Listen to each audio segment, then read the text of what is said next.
پھر اللہ کہاں ہیں؟ سیدنا عبداللہ بن عمر رضی اللہ تعالی عنہ ایک دن مدینہ کے قریب اپنے ساتھیوں کے ساتھ صحرا میں تھے اور بیٹھے کھانا کھا رہے تھے۔ وہاں سے ایک چرواہے کا گزر ہوا۔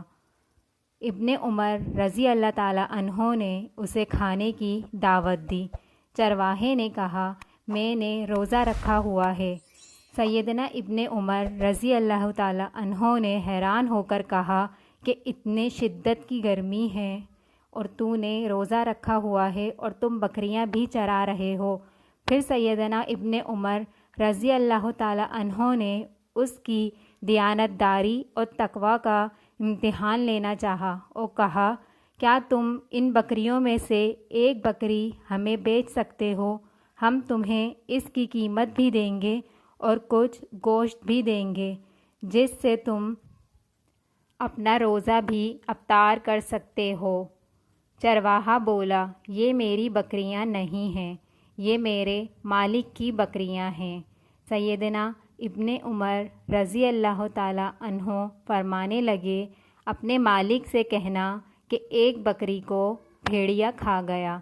چرواہا غصے میں اپنی انگلی آسمان کی طرف کر کے یہ کہتے ہوئے چل دیا، پھر اللہ کہاں ہیں؟ ابن عمر رضی اللہ تعالی عنہما بار بار چرواہے کی بات کو دہراتے جا رہے تھے کہ اللہ کہاں ہیں، اللہ کہاں ہیں، اور روتے جا رہے تھے۔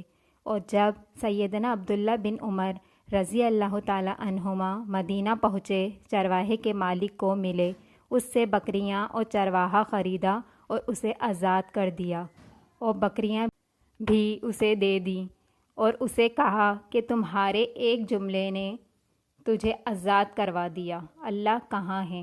اللہ سے دعا ہے کہ تجھے قیامت کے دن دوزخ کی آگ سے بھی آزاد کرے۔ سبحان اللہ۔